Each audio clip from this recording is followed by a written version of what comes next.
I'm awake and enthusiastic and alive, but I can't move as fast as she can. I'm Nancy Coren. Okay, so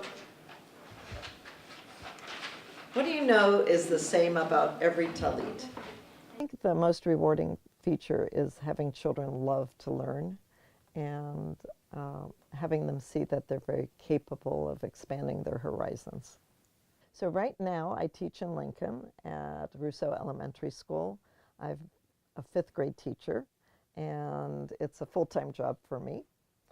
And I've been there since like 1990, and this is going to be my final swan song year. I'm going to retire. I became a lay leader at Tifereth, Israel, almost by accident. There was a Yom Kippur service, which is our Day of Atonement service, and the rabbi who was fasting had taken some medication, and he fainted. And the service was either going to stop or somebody was going to jump up and lead the congregation. And so I jumped up and led the congregation when the rabbi went home. And it was actually something I had always dreamed of wanting to do. And so it was like a perfect opportunity for me. It was something I think I started 7 or 7.5 years ago with my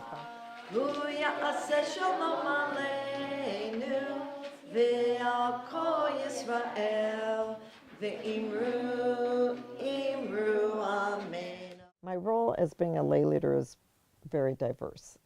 One of the things that I see myself is as a teacher, and so I teach the young children from our Lincoln Jewish Community School every Sunday on tefillot, which is prayers.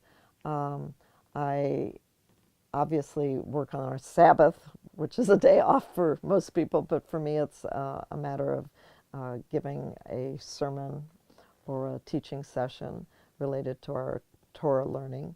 And I've been teaching courses in the past on synagogue skills.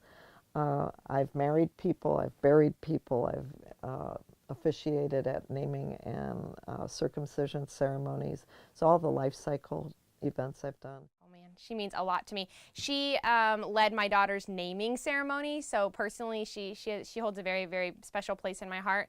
She's a really good consoler when you're having an issue. She never seems to judge. She just gives you her opinion as it pertains to Judaism, and I think personally as it pertains to her.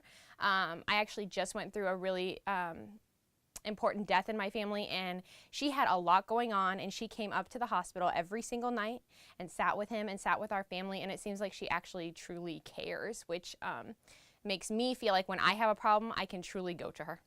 You actually kiss it, you're going to learn this for your bar mitzvah, right? You've already got it. One day I heard somebody say, that's the last time I'm ever going up there because I can't do the steps. And that was like, we can't have this happen. So we ended up having this Torah reading table designed specifically for our congregation by an individual here in Lincoln. I don't have a lot of opportunities because my days are so full.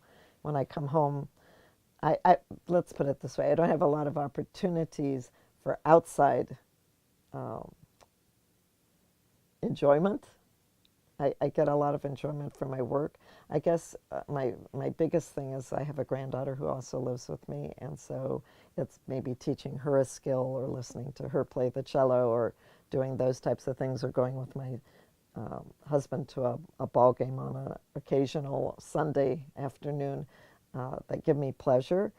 But my biggest pleasure is taking my summer and going to Jerusalem. Going to Jerusalem is a family time, but it's also sort of a spiritual renewal time for me. I study at the Pardes Institute, which is a pluralistic Jewish learning center for older adults. And for me, it gives me an opportunity to learn in a way that I can't teach myself. My plans for the future are to end my school career at LPS with a swan song this year. I have one of the best groups of kids I've worked with in 26 years, and so it seems like a good year to go out.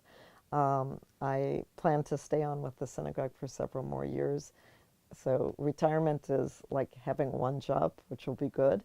And then I think I would like to move to Jerusalem, but I need to see what that would be like. I am very proud to be Jewish. I think it's an important thing for others to learn about Judaism, because I think when you think about peaceful relationships between individuals or not having prejudices, it comes through education.